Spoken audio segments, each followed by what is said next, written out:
Very good evening. You're watching Big Bang with me, Shruti. About 800 students will be deprived of medical seats despite having qualified and securing the desired rank.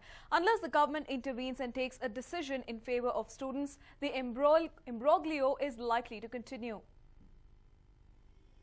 Though Karnataka Examination Authority has released a second seat allotment list, the seat matrix of 9 colleges has not been announced.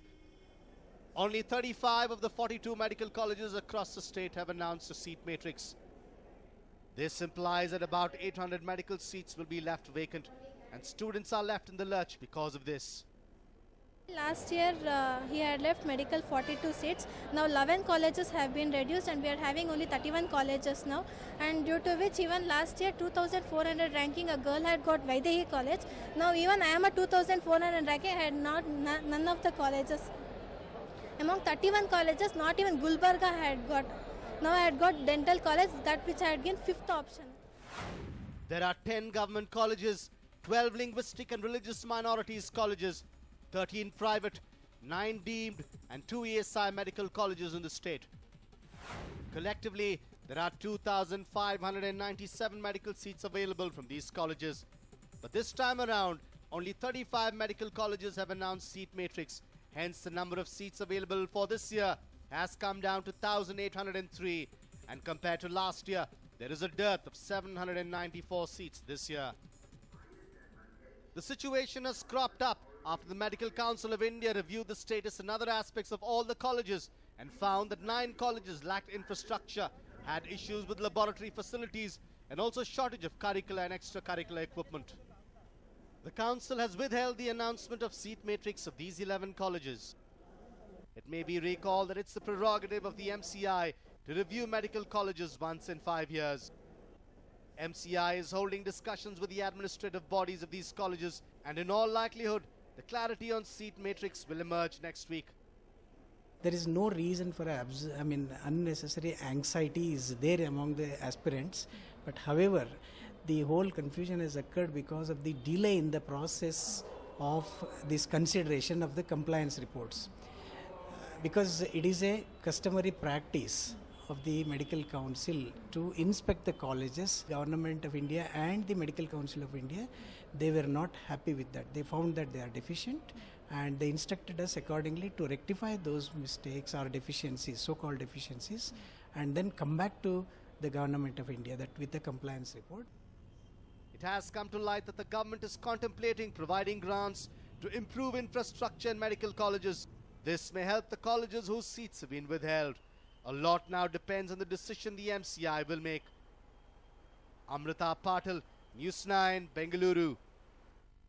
A corporator has been waging a war against land grabbers and lake encroachers seems to be paying off. An FIR has been registered in a city police station against the person who allegedly sold the encroached land to a ruling party MLA. Yediur corporator N.R. Ramesh is brimming with confidence as he has tasted first success in his fight against Shantinagar MLA N.A. Harris. The High Grounds Police have filed an FIR against R.N. Ramaiah and his son Thirumalesh for having created fake documents on a 15,000 square feet land which he is alleged to have sold to Harris. It is also being alleged that the MLA was hand in glove with Ramaiah in creating fake documents. Apart from that, the police had filed a case against Farhanullah Khan, who has sold 3.29 acres of illegal land to Govind Raju, the corporator of Ward number 46. The case has also been registered against Govind Raju himself. Some time back, Ramesh had alleged that Ramaiah and Farhanullah Khan had encroached upon land on Miller's Lake by creating fake documents.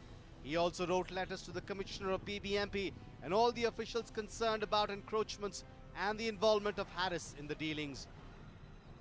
After Ramesh held a press meet on the same and the subsequent uproar over his allegations created, the legal cell of BBMP decided to conduct a survey on the encroachments in Miller's Lake. ಪಾಲಿಕೆ ಕೂಡ ಇವತ್ತು ಈ ಒಂದು Billa tank ಬಂಡ್ area ಪಾಲಿಕೆಗೆ ಸೇರಿದ್ದು ಇದನ್ನ ಅಕ್ರಮವಾಗಿ ಒತ್ತುವರಿ ಮಾಡಿಕೊಂಡಿದ್ದಾರೆ ಅಂತ ಹೇಳಿ ಯಾವ ಫರಾನುಲ್ಲಾ ಖಾನ್ ಅನ್ನೋ ವ್ಯಕ್ತಿ ನಕಲಿ ದಾಖಲೆಗಳು ತಯಾರು ಮಾಡಿಕೊಂಡು ಗೋವಿಂದರಾಜು ಅವರ ಮಗ ಕಾರ್ಪೊರೇಟರ್ ಗೋವಿಂದರಾಜು ಅವರ ಮಗ ವಾರ್ಡ್ ನಂಬರ್ 46ರ ಕಾರ್ಪೊರೇಟರ್ ಗೋವಿಂದರಾಜು ಅವರ ಮಗ ಶ್ರವಣ್ ಹೆಸರಿಗೆ ರಿಜಿಸ್ಟ್ರೇಷನ್ ಮಾಡಿಸ್ಕೊಟ್ಟಿದ್ರು ಆ ವ್ಯಕ್ತಿ ವಿರುದ್ಧವಾಗಿ ಮತ್ತೆ ಯಾವ ವ್ಯಕ್ತಿ ಎನ್.ಎ. ಹ್ಯಾರಿಸ್ ಅವರಿಗೆ ನಕಲಿ ದಾಖಲೆಗಳನ್ನ ತಯಾರು ಮಾಡಿಕೊಟ್ಟು ರಿಜಿಸ್ಟ್ರೇಷನ್ ಮಾಡಿಸ್ಕೊಟ್ಟಿದ್ರು ಆರ್.ಎನ್. ರಾಮಯ್ಯ ಮತ್ತೆ ಕುಟುಂಬದವರು, ಅವರ ಮಗ ತಿರುಮಲೇಶು ಸೇರಿದಂಗೆ ಎಲ್ಲರ ವಿರುದ್ಧವಾಗಿ ಹೈಗ್ರೌಂಡ್ಸ್ ಪೊಲೀಸ್ ಠಾಣೆಯಲ್ಲಿ 4/7/2014 ಅಂದ್ರೆ 3 ದಿವಸದ ಕೆಳಗೆ ಮೊಕದ್ದಮೆ ದಾಖಲಾಗಿದೆ. Accordingly, the Land Survey Department conducted the survey and it has come out with startling revelations that the entire 44 acres of land had been encroached upon by 44 different people. The survey report states that the Palike has provision to acquire the encroached land according to clause 4.1 of the KPP Act. Well, Ramesh and the Palike are convinced that the entire lakeland has been encroached upon by fraudulent people. Cases too have been registered against them. Now, Ramesh in particular wants the guilty to be booked at the earliest. Anand Burli, News9, Bengaluru. After numerous speculations regarding MLA Kashyap Panavar's innocence, some shocking new details surfaced during the arguments of the City Civil Court today. The City Civil Court was expected to pass a judgment on MLA Kashyap Panavar's anticipatory bail plea. Though the hearing has been postponed to tomorrow, the defence has come forth with surprising new developments which were never mentioned before. ನಾನು ನನ್ನ ಹೆಂಡತಿ, ನನ್ನ knees, ಬೇರೆ lady members, ನನ್ನ friends ಇವರೆಲ್ಲ ಮಧ್ಯ ಕೂತಿರುವಾಗ ಇವ್ರು ಬಂದು ನನಗೆ ವಿಡಿಯೋ ತೆಗೆಯುವಾಗ ಏನೋ that instigated me and I prevented him ಅಷ್ಟೇ. ನಾನು ಯಾರಿಗೂ ಹೊಡಿಲಿಲ್ಲ, ಅಂಥದ್ದು ಯಾವುದೂ ಮಾಡ್ಲಿಕ್ಕೆ ಹೋಗಿಲ್ಲ. ಅದಕ್ಕೆ ಅವ್ರು ನನ್ನ ಕಟ್ಟಿನ ಪಟ್ಟಿ ಹಿಡ್ಕೊಂಡು ಶರ್ಟ್ ಎಳ್ದಾಡಿ members of my family they try to intervene. ಆವಾಗ ನನ್ನ ಹೆಂಡತಿ, my wife and several of my nieces and other lady members, these people have assaulted.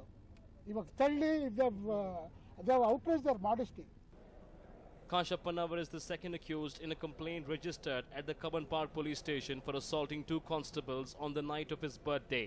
But now, not only have they accused the 2 constables of assaulting the women at the MLA's dinner party, but also stated that they have been abusing their power as police personnel.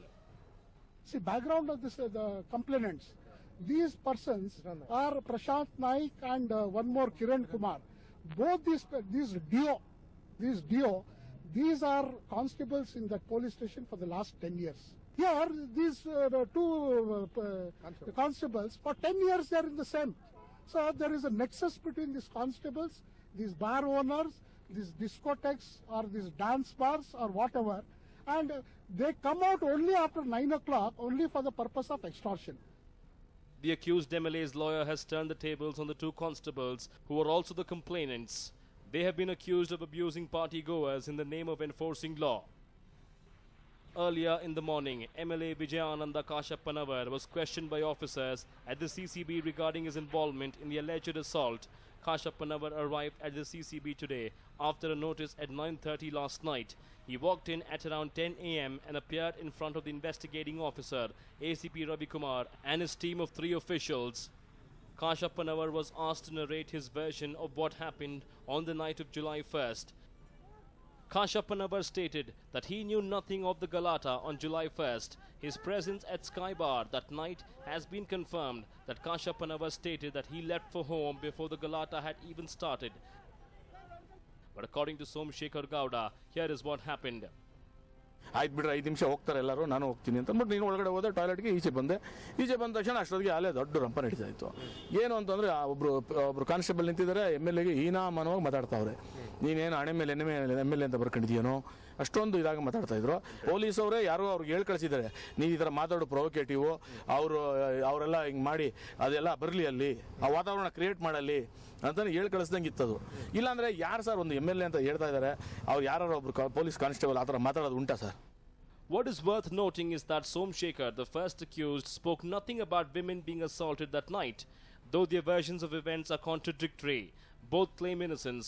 The CCB team asked no further questions because they are yet to examine the CCTV footage of that night. It is currently in the custody of the Kavan Park police. The constables arrived at Sky Bar that night to put an end to the MLA's birthday celebrations, which had extended past the deadline. But instead, they were allegedly assaulted and humiliated. There were reports that the MLA was absconding following the complaint, and Kashyap Panavar also went ahead and applied for an anticipatory bail. But when he finally resurfaced, Kashyap never clarified, stating that he was in Tirupati and had no reason to abscond since he had not been summoned by the police in the first place. But now that he has appeared in front of the CCB, Vijay Anand has agreed to cooperate with the police. With Deepak Bopanna, Ramesh for News 9, Bengaluru. The couple is married for 18 years now, but they had problems in their marriage since the first year. Now, the husband's family has forced the wife and daughters out of their house. Venkatalakshmi's husband has disowned her and his daughters and is staying separately in a rented room. This gave a reason for his family to send Venkatalakshmi and her daughters out of the house. Venkatalakshmi, who has nowhere to go, is forced to live in the veranda of her husband's house. She and her daughters have to run to their neighbor's house to take shower, use the toilet and also to change clothes. ಅದೇ ನಮ್ಮ ಮನೆಗೆ ಒಳಗಡೆ ಬರಬೇಡ ನೀನು, ನಂದು ಮನೆ, ನಮ್ಮ ಮೈದ ಹೇಳ್ತಾ ಇರೋದು, ನಂದು ಮನೆ ಇದು, ನಮ್ಮ ಅಮ್ಮ ನನ್ನ ಹೆಸರು ನನ್ನ ಹೆಂಡತಿ ಹೆಸರು ಬರ್ಕೊಟ್ಟಿದ್ದಾಳೆ, ನೀನು ಈ ಮನೆಗೂ ನಿನಗೂ ಏನೂ ಇದಿಲ್ಲ, ಸಂಬಂಧ ಇಲ್ಲ, ಒಟ್ಟೋಗಿ ಆಚೆ, ನಾನು ನಮ್ಮ ಅಣ್ಣನೇ ಅಲ್ಲ ಅವನು ಅಂತ ನನ್ನನ್ನು ಆಚೆ ಹಾಕಿದ್ದಾನೆ. Venkatalakshmi faced problems since the first year of marriage. Unable to take the torture, she approached the civil court in 2006. The court had ordered her husband to provide her with alimony of 3,000 rupees and had asked him to provide shelter for her in his house. The High Court also upheld this judgment, but without caring much about the court's order, her brother-in-law and father-in-law have chased her out of the house. Venkatalakshmi approached the police, but finding no help, she settled down to lead her life on the veranda of her husband's house. Unable to see the sorrowful state of her daughter, Venkatalakshmi's mother is now staying with her on the veranda. ನಮ್ಮ ಮನೆ ಆಸ್ತಿ ಐತೆ ಅಂತ ಕೊಟ್ಟು ನಮ್ಮ ಕೆಲಸಕ್ಕೆ ಹೋಯ್ತಾನೆ ಅಂತ ಹೇಳಿ ಮೋಸ ಮಾಡಿ ಮಾಡ್ಕೊಂಡ್ರು. ಅದೇ ಆಚೆ ಹಾಕಿವ್ರಿ ಅಂದ್ರೆ ನಾವು ಏನು ಮಾಡೋಣ, ನಾವು ಏನೇನೋ ಮಾಡ್ದೋ ಇಲ್ವಾ, ಬಂದು ಅವನ್ನು ಗಲಾಟೆ ಮಾಡಿದೆ, ನನಗೆ ಬಿಡಪ್ಪ ಒಳಿಕೆ ಅಂತ, ಅವಳಿಗೆ ಬಿಡಲ್ಲ ಹೊಸ್ಲಿಂದ ಒಳಿಕೆ ಅಂತಾನೆ. Social groups came to Venkatalakshmi's aid and sorted out the issue with her husband's family. They have also warned her husband's family to take care of Venkatalakshmi.